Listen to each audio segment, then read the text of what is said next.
The Aran Collective had once been strong. Their cities stretched across their home planet like veins of glass and stone, catching starlight and turning it into soft, glowing music. They were not like humans. Their bodies were made of silicon, hard, slow, and shaped by time itself. They did not breathe air or bleed red.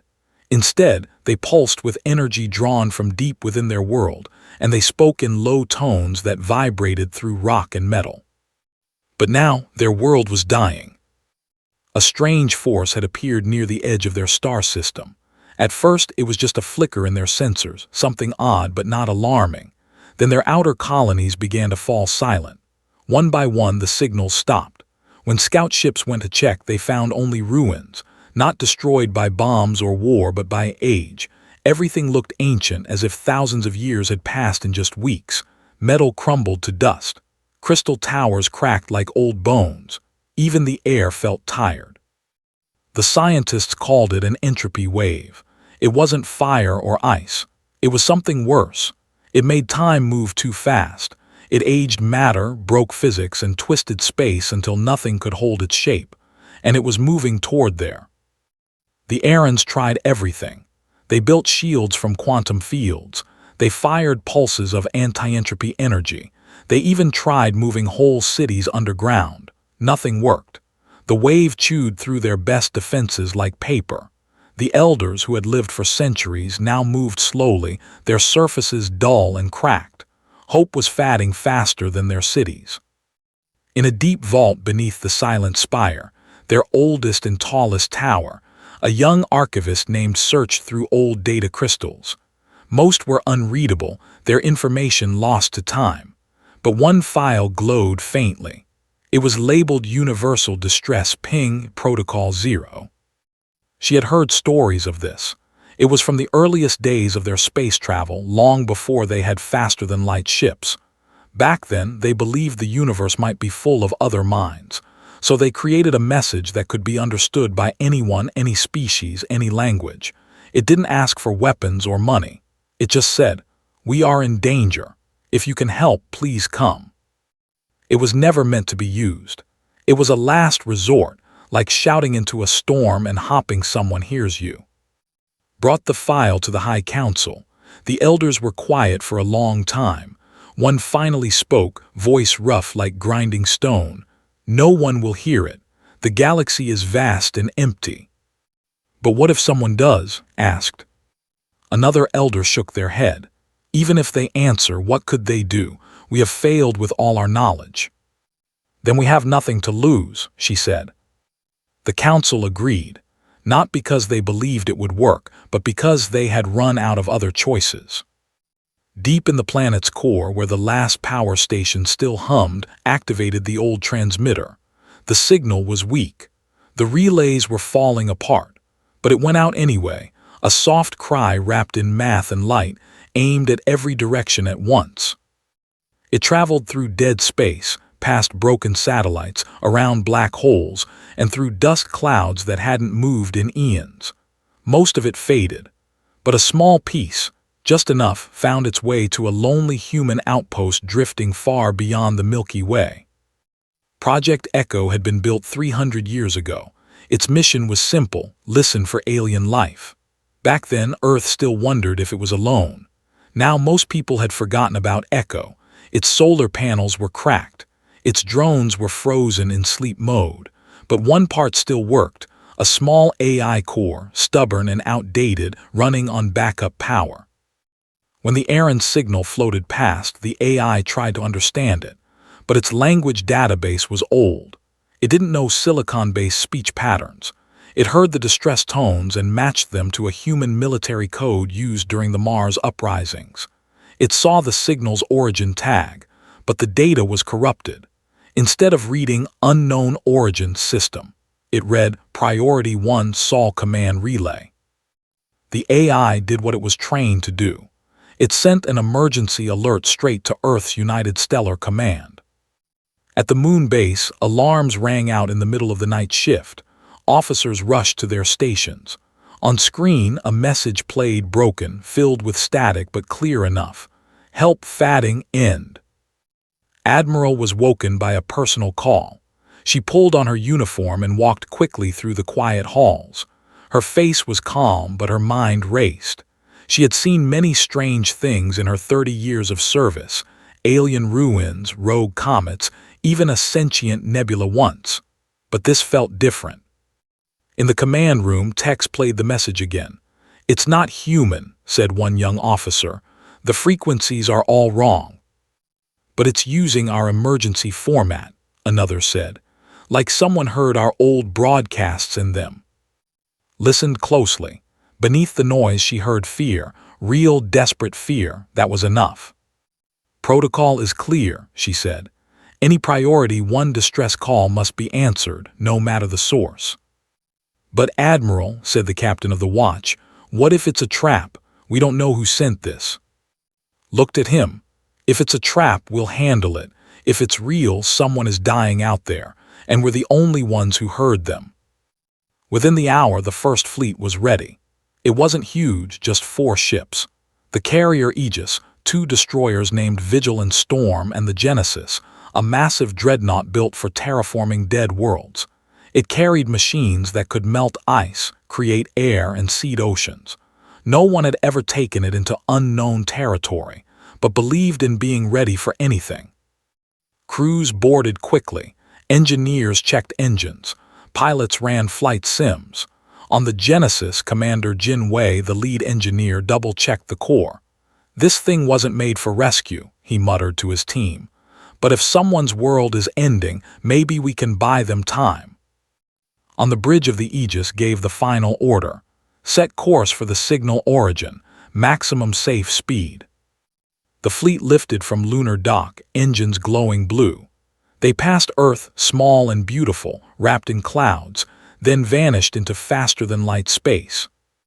Back on Prime, stood on a high balcony watching the sky.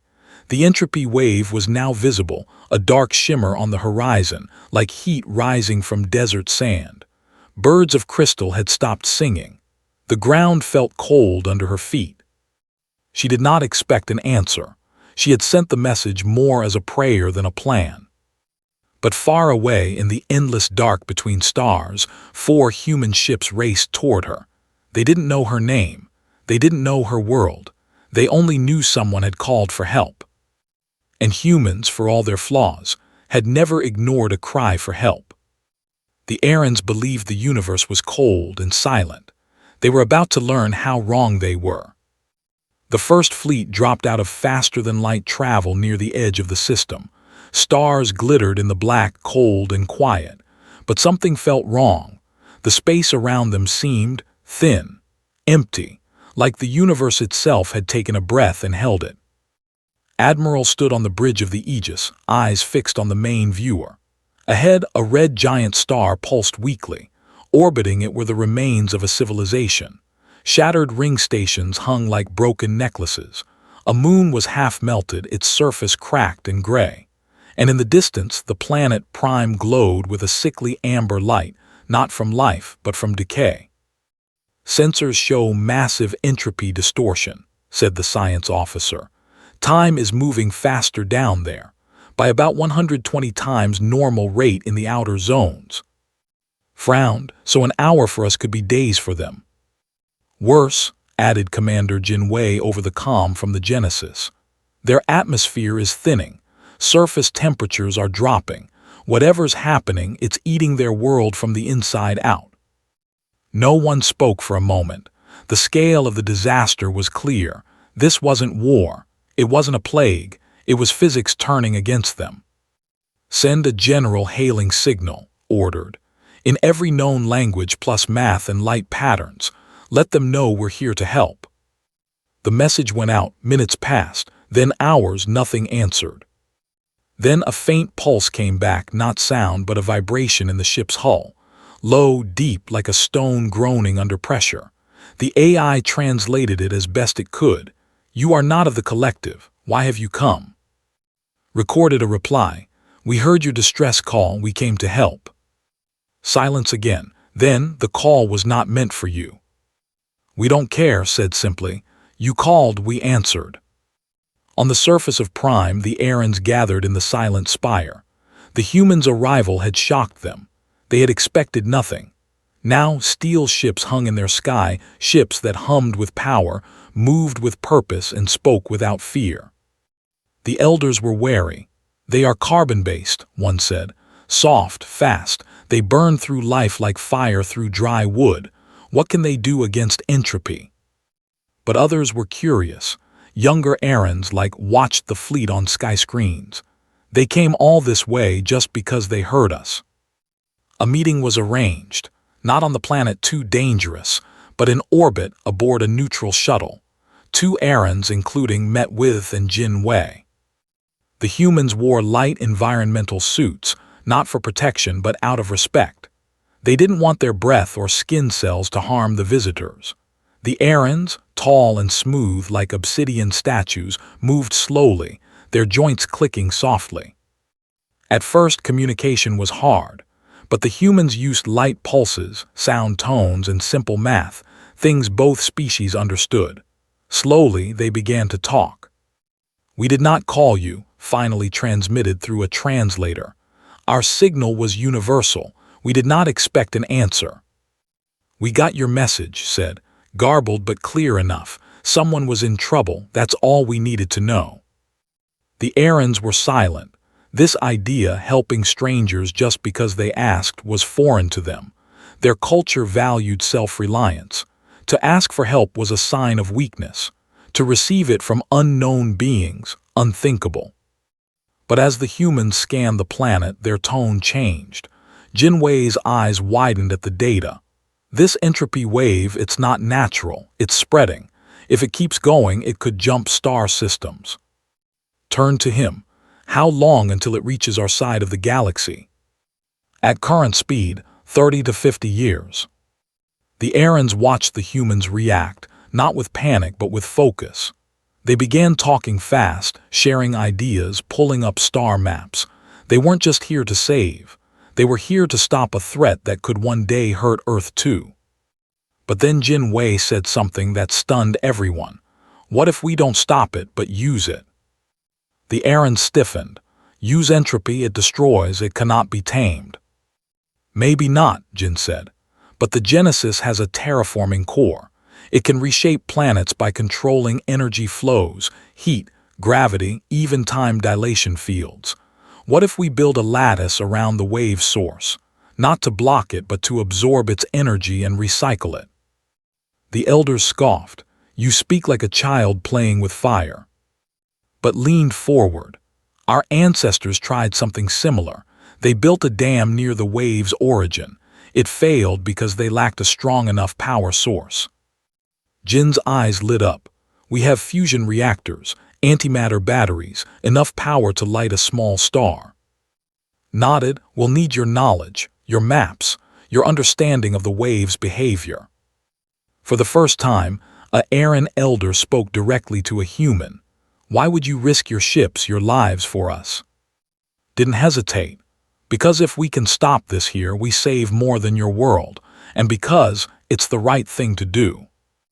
The Aarons exchanged slow, deep vibrations, their version of a shared thought, then said, "We will help." Over the next days, humans and Aarons worked side by side. Human engineers, used to loud voices and quick decisions, learned to listen to the slow, careful speech of the Aarons.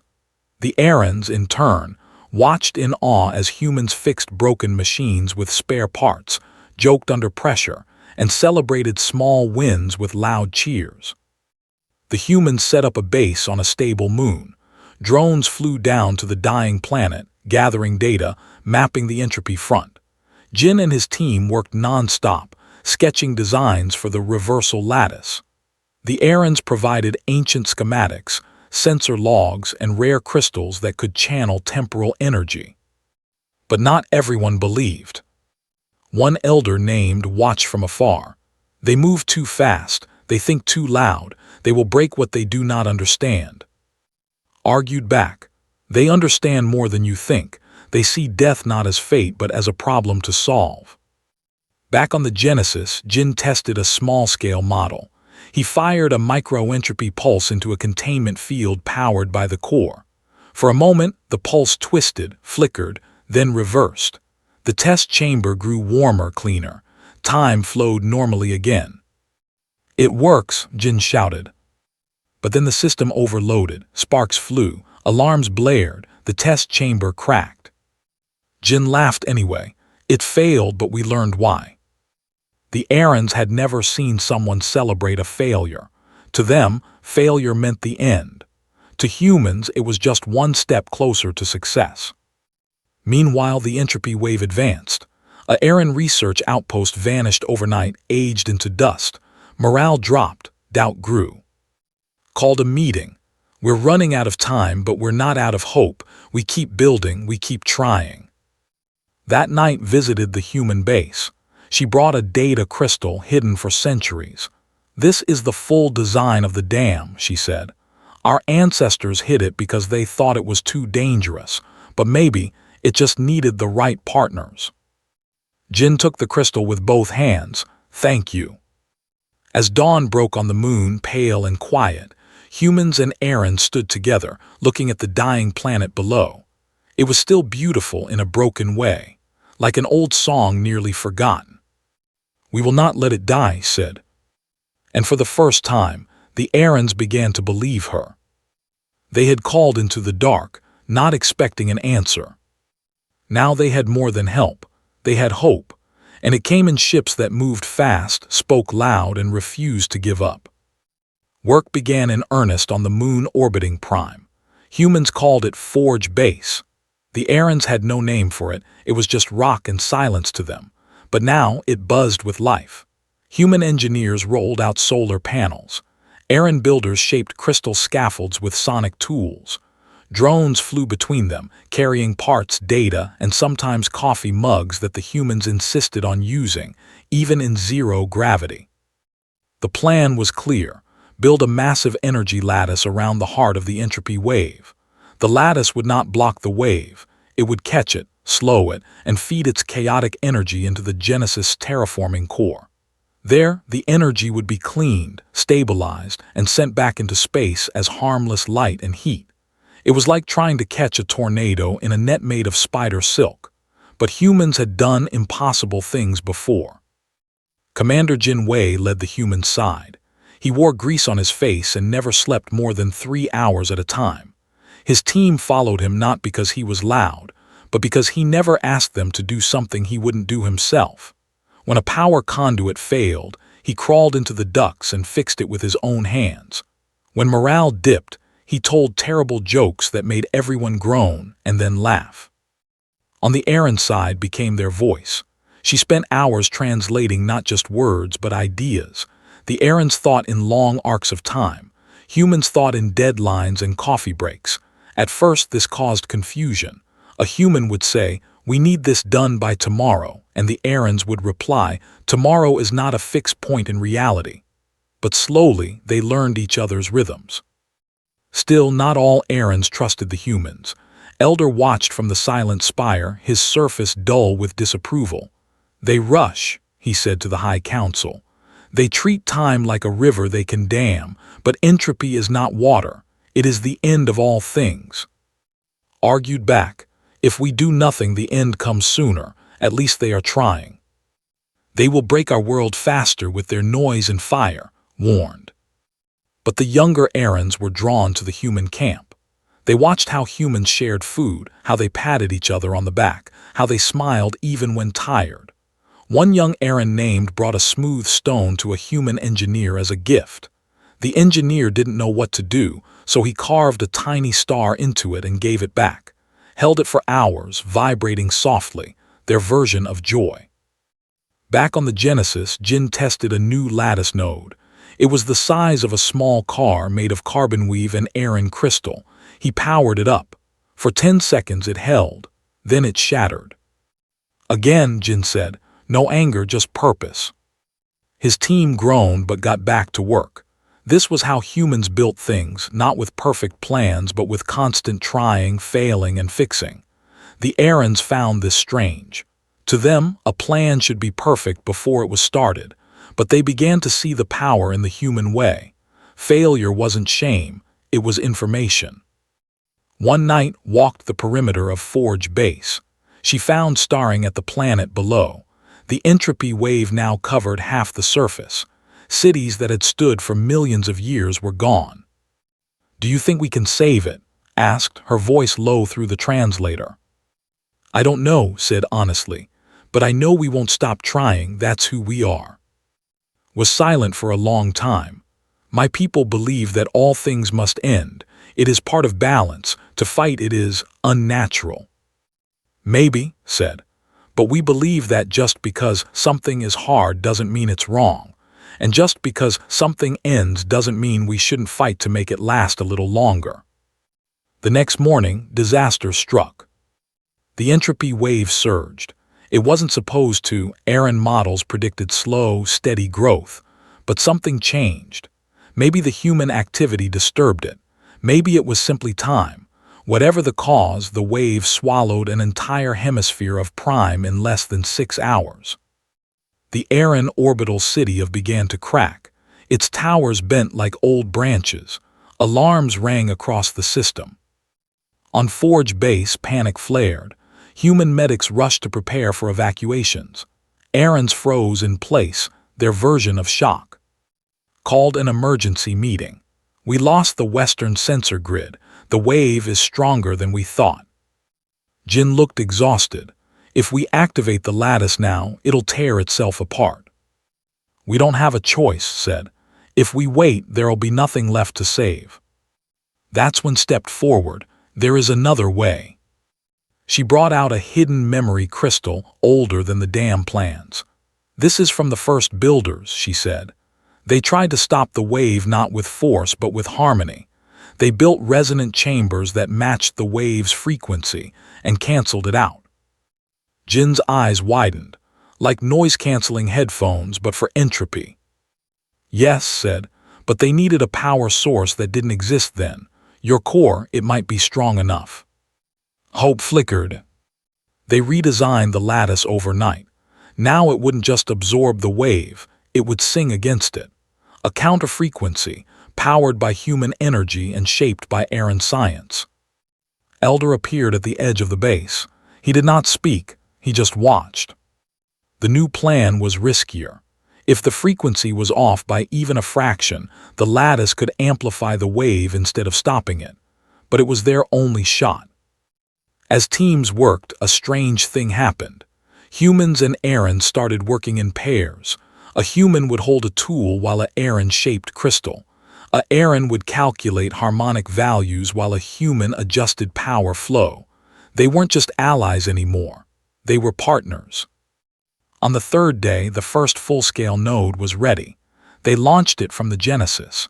It floated toward the wave's edge, glowing blue. "Activating resonance sequence," Jin said, fingers flying over the controls. The node hummed. The entropy wave slowed just a little. Then the node cracked. "Too much strain," Jin muttered. "But it worked for 8 seconds, said. "That's more than our ancestors ever achieved." They tried again, and again. Each time they learned, each time they got closer. Back on Prime, the last city prepared for its end. Families gathered in central chambers. Elders spoke final words. But this time they didn't just accept fate. Some looked up at the sky, where human ships hung like stars. "They came for us," one whispered, "even though we didn't ask properly." On Forge Base, stood beside watching the latest test.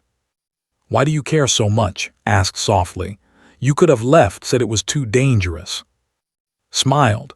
"Because someone once told me that the universe is cold and empty, but I never believed that. I think it's full of voices, some loud, some quiet. And if you hear one crying out, you answer." Didn't reply. But for the first time she reached out and touched his arm, not with fear but with thanks. The lattice was still incomplete, the wave still grew, but something had changed. The Aarons no longer waited to die. And the humans, they kept building. Not just machines, but trust. And in the silence between stars, that was the rarest thing of all. The final test began at dawn, or what passed for dawn on the moon. The reversal lattice now stretched in a half-circle around the entropy wave's core, a web of human steel and Aran crystal glowing with soft blue light. 27 nodes hummed in harmony, each tuned to the exact frequency needed to cancel the wave's decay. The Genesis floated at the center, its terraforming core pulsing like a heartbeat. Jinwei stood on the command deck, sweat on his brow, eyes locked on the main screen. All systems green, power flow stable, resonance match at 98.7%. Stood beside him, arms crossed, close enough. Hope so, Jin said. If we're wrong, we might make the wave worse. Below them, on the surface of Prime, the last city held its breath, stood in the silent spire watching the sky. Elder was there too, his surface dull, but his presence said everything. He had come to witness the end, whether it was failure or miracle. Activating full sequence, Jin announced. He pressed the command. For a moment, nothing happened. Then the lattice flared. Bright blue light shot between the nodes, forming a dome over the entropy wave. The wave itself seemed to recoil, a dark, swirling storm of aging and ruin pushing back against the light. "It's working," someone shouted. But then the alarms blared. "Node 14 is overheating. Power surge in the core. Wave intensity increasing." The entropy wave wasn't surrendering, it was fighting back. On the Genesis, lights flickered, the deck shuddered, Jin's screen filled with red warnings. "It's too strong, the lattice can't hold." Outside, Node 7 cracked and exploded in silent fire. Then Node 12. The blue dome flickered like a dying bulb. On Prime, the ground trembled. Buildings that had stood for eons began to crumble faster. Time itself seemed to scream. "Grip the railing. How long before total collapse?" "Minutes," Jin said, voice tight. "Maybe less." He turned to the comms officer. "Get me all ships. Prepare evacuation protocols." But before the order could go out, something unexpected happened. A message flashed on every screen in the fleet, not from Earth, not from the Arans, but from deep space. It was a simple signal, one word repeated in every human language. "Hold." Then more signals came in, hundreds, thousands. Stared, "What is this?" The comms officer's voice shook. "It's everyone, Admiral, Mars fleet, Titan station, colonies, even free traders. They heard our distress burst when the wave surged. They're jumping in right now." On the main viewer, new dots appeared on the edge of the system. Then more and more. Ships of every kind, old freighters, colony haulers, medical cruisers, mining rigs with engines jury-rigged for speed. They weren't warships. They carried no weapons, but they carried power. Fusion cores, battery stacks, portable solar arrays, even raw antimatter canisters. They weren't coming to fight. They were coming to help. The first ship to arrive was a rusty ore hauler named Steadfast. Its captain, a grizzled woman with a cybernetic eye, opened a channel. "We heard you needed juice, Genesis. We brought the whole neighborhood." Behind her, a fleet of civilian ships formed a ring around the Genesis. They opened their power bays. Energy cables shot out, linking ship to ship, forming a human power grid across the void. Jin's eyes widened. "They're feeding us everything they've got." Back on Earth, someone, maybe a single tech in a quiet station, had rebroadcast the Genesis emergency. And across human space, people had listened. Not because they were ordered to, not because they were paid to, but because that's what humans did. If one of theirs was in trouble, they came. And even though the errands weren't theirs, the humans didn't care. They saw suffering. They saw a fight worth fighting, so they came anyway. The Genesis power levels jumped from 45% to 112%. Warning lights turned green. Jin grinned. "All right, entropy, let's dance." He rerouted all incoming power into the lattice. The blue dome blazed brighter than a star. The cracking nodes held. The wave screamed, but it was losing. On Prime, the shaking stopped. The sky, once dark with decay, began to clear. The air grew still. Time slowed back to normal. Fell to her knees. Tears didn't fall from her eyes. Erin's didn't cry that way, but her entire body vibrated with relief. Elder watched the human ships in the sky. Thousands of them, small and large, old and new, all giving everything they had to save a world they'd never seen, for beings they'd never met. He turned to. They did not come for reward or glory or even survival. No, she said softly, they came because it was right. In orbit, the entropy wave shrank. It didn't vanish. It was too big for that, but it was now contained, wrapped in light and held in place. The reversal lattice hummed steadily, powered not by one dreadnought but by the whole of humanity. Opened a channel to the civilian fleet. Thank you, she said, voice thick. You didn't have to come. A chorus of voices replied, some young, some old, some laughing, some crying. We heard you. Family doesn't leave family behind. Just tell us what to fix next.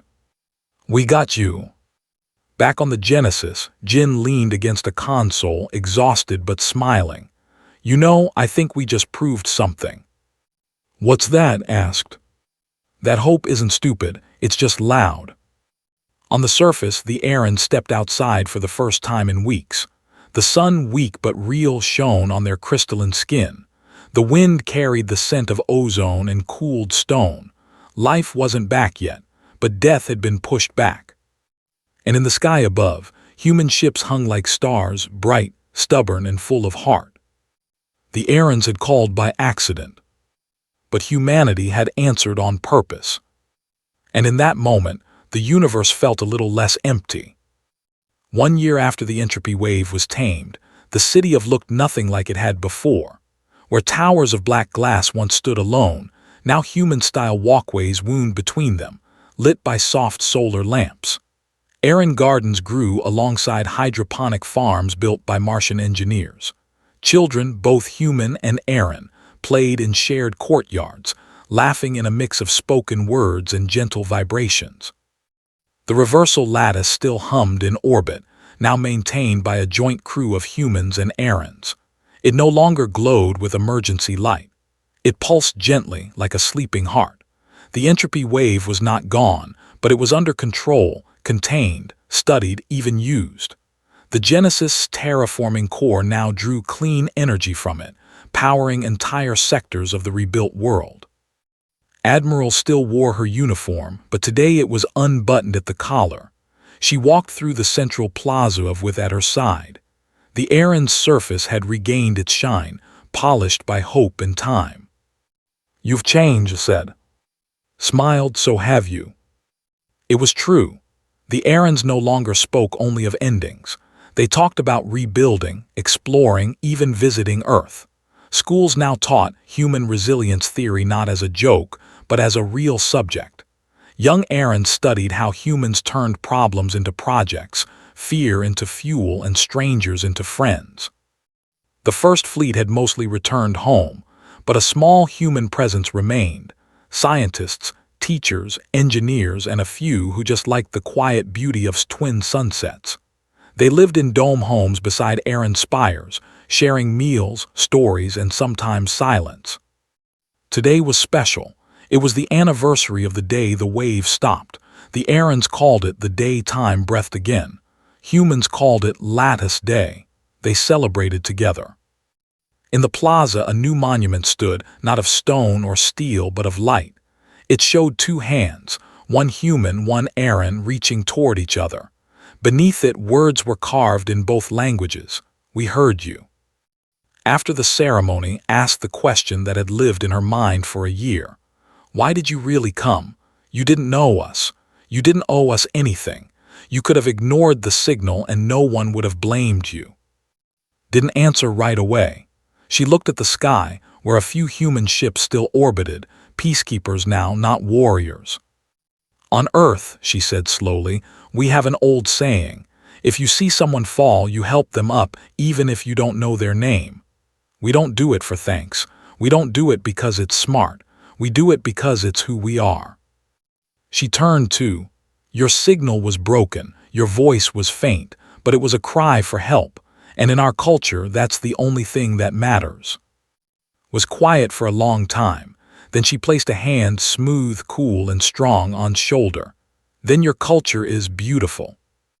Later that day, in a joint science lab built into the side of a mountain, Commander Jin Wei showed a group of errand students how to recalibrate a microreactor.